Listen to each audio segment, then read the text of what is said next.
La lumière tirée du chaos, œuvre alchimique de Louis Grasso, édition originale de 1783,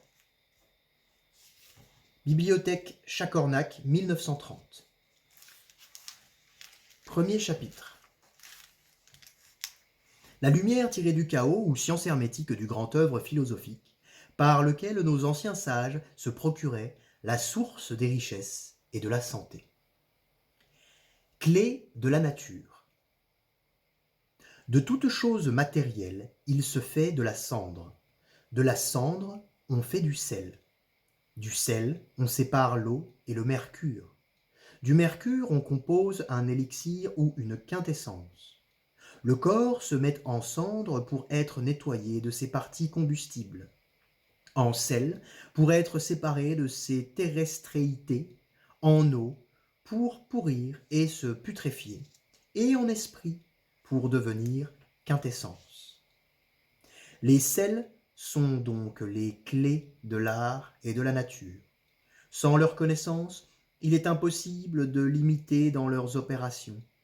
Il faut savoir leur sympathie et leur antipathie avec les métaux et avec eux-mêmes.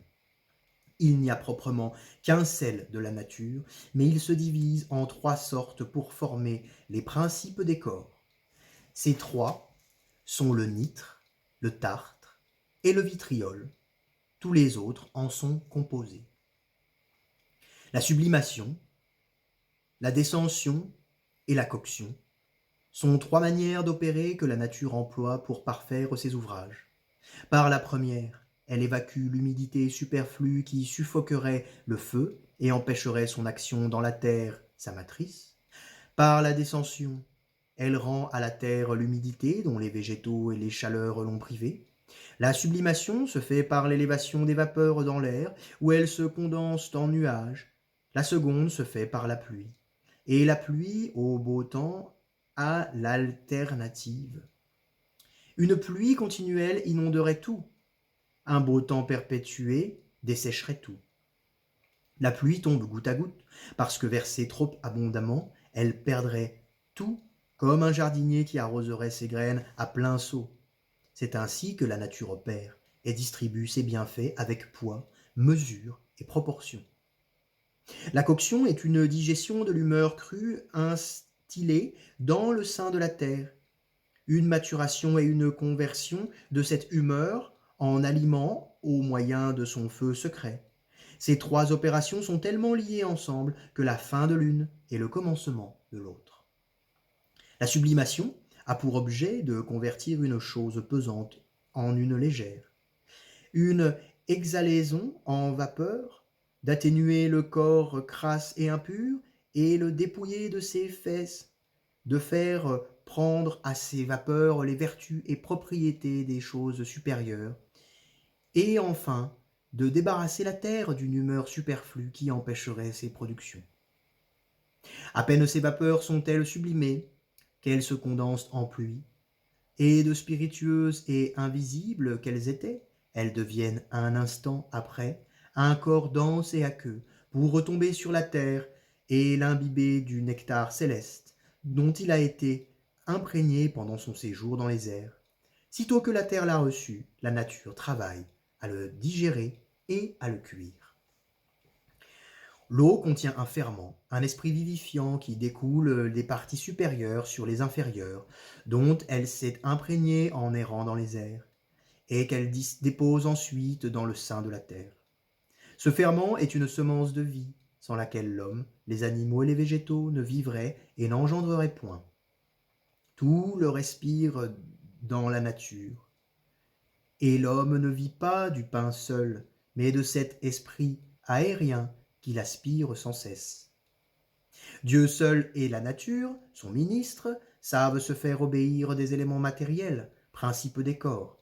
L'art n'y saurait atteindre, mais les trois qui en résultent deviennent sensibles dans la résolution des mixtes. Les chimistes les nomment soufre, sel et mercure. Ce sont les éléments principiers. Le mercure se forme par le mélange de l'eau et de la terre, le soufre de la terre et de l'air, le sel de l'air et de l'eau condensée. Le feu, de la nature, s'y joint comme principe formel. Le mercure est composé d'une terre grasse, visqueuse et d'une eau limpide. Le soufre d'une terre très sèche et très subtile, mêlée avec l'humide de l'air. Le sel enfin, d'une eau crasse, pontique et d'un air cru qui s'y trouve embrassé. Voyez la physique souterraine de Bécher à ce sujet. La nature est très simple dans ses opérations. Ainsi donc il faut l'imiter si l'on veut réussir dans ses entreprises. Elle n'a qu'un seul principe, et il n'y a aussi qu'un seul esprit fixe, composé d'un feu très pur et incombustible qui fait sa demeure dans l'humide radical des mix.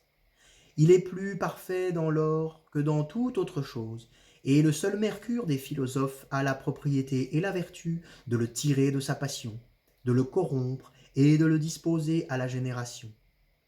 L'argent vif est le principe de la volatilité, de la malléabilité et de la minéralité. L'esprit fixe de l'or ne peut rien sans lui. L'or est humecté, réincrudé, volatilisé et soumis à la putréfaction par l'opération du mercure, et celui-ci est digéré, cuit, épaissi, desséché et fixé par l'opération de l'or philosophique qui le rend, par ce moyen, une teinture métallique.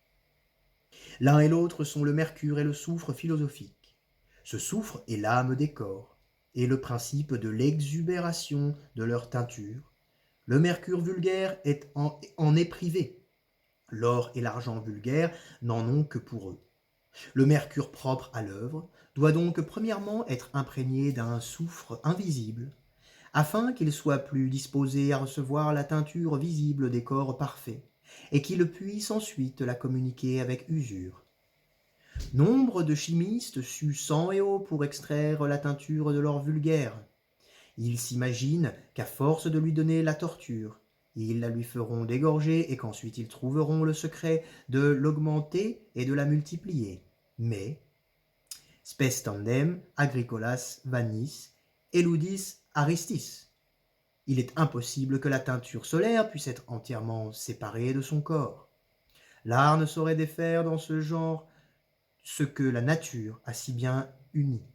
Et, s'ils réussissent à tirer de l'or une liqueur colorée et permanente, par la force du feu ou par la corrosion des eaux fortes, il faut la regarder seulement comme une portion du corps, mais non comme sa teinture, car ce qui constitue proprement la teinture ne peut être séparé de l'or. De la matière primitive qui seule doit être employée pour faire la poudre de projection. La source de la santé et des richesses, deux bases sur lesquelles est appuyé le bonheur de cette vie, font l'objet de cet art qui a toujours été un mystère. Et ceux qui en ont traité en ont parlé dans tous les temps comme d'une science dont la pratique a quelque chose de surprenant et dont le résultat tient du miraculeux dans lui-même et dans ses effets. Malgré tous les renseignements que l'on peut donner pour conduire à la connaissance de la matière primitive, le grand architecte de l'univers, auteur de la nature que le philosophe se propose d'imiter, peut seul éclairer et guider l'esprit humain dans la recherche de ce trésor inestimable, ainsi que dans l'opération de cet art. Ainsi donc, si vous voulez réussir, cherchez en son nom, et vous trouverez une matière, fille du soleil et de la lune, qui contient en elle les 4 éléments, ainsi que les 3 règnes de la nature par qui tout existe. Cette matière n'a point de forme déterminée, sinon qu'elle est plate, verte, membraneuse, gélatineuse, sans racines ni branches. En un mot, sa forme et sa matière de naître, ainsi que son essence, lui fait donner le nom de spermater, flos coeli ou nostroc. En effet, elle ressemble à un sperme vert qui est répandu sur la terre en parcelles plus ou moins grandes. Elle se trouve dans les terrains qui ne sont point cultivés et un peu humides et mousseux, et plus abondamment le long des chemins et des endroits pierreux et sablonneux, et près des montagnes. En un mot, elle se trouve partout. Elle doit se ramasser avant le soleil levé, dans les saisons du printemps, depuis le 21 mars jusqu'au 21 avril, et de l'automne depuis le 21 septembre jusqu'au 21 octobre. Celui qui se ramasse au printemps est la femelle. Celui de l'automne est le mâle. Il faut ramasser la plus verte. Bien entendu que vous mettrez chaque saison en œuvre la quantité que vous aurez ramassée. Je dois vous dire que l'essence de cette matière se tient dans l'air avec le corps céleste, ayant le genre masculin et féminin, une vertu ferme et forte, fixe et permanente, et qu'elle est portée par l'air dans le sein de la terre qui lui sert de matrice pour se corporéiser ensuite, que le soleil et la lune font naître par leur fécondité. Ce qui l'a fait nommer par les philosophes hermétiques fille du soleil et de la lune. Ce nom lui appartenait plus volontiers que tous les autres noms, qui ne lui avaient été donnés que pour la cacher et la dérober aux yeux du vulgaire. Il faut donc, avant que de rien entreprendre, connaître cette nature, le pur et l'impur, le monde et l'immonde, parce que rien dans la nature ne peut donner ce qu'il ne possède pas. Et c'est pourquoi les choses ne sont et ne peuvent être que selon leur nature et celle de leurs principes. Prenez-en donc la partie la plus voisine et la plus parfaite, et elle vous suffira. Laissez le mix et ne prenez que le saint, parce que c'est là où se trouve la quintessence, et par ce moyen vous ferez la médecine que quelques-uns appellent quintessence, laquelle est un principe qui ne peut périr, permanent et toujours victorieux. C'est une lumière brillante qui éclaire véritablement toute âme qui l'a une fois connue. C'est ici le nœud et le lien de tous les éléments, qui contient en soi l'esprit que nourrit des choses, par les moyens desquels la nature agit dans l'univers. C'est cette fontaine jaillissante, le commencement et la fin de toutes les opérations. Je vous conseille donc de rejeter toute autre chose comme inutile et de ne vous attacher qu'à cette eau qui brûle, blanchit, dissout et coagule, qui purifie et féconde, et ne vous appliquez à autre chose qu'à donner à votre matière la cuite nécessaire, sans vous rebuter de la longueur du temps, autrement vous ne ferez rien. Observez que les termes dont on se sert de dissoudre, teindre, blanchir, calciner, rafraîchir, arroser, dessécher, coaguler, imbiber, cuire, fixer, humecter, distiller, signifient tous la même chose, qui est de cuire la nature jusqu'à ce qu'elle soit parfaite. Notez encore que tirer l'âme, l'esprit ou le corps ne signifie rien d'autre que les susdites calcinations, qui sont les opérations de Vénus, avec le feu nécessaire pour l'extraction de l'âme, l'esprit.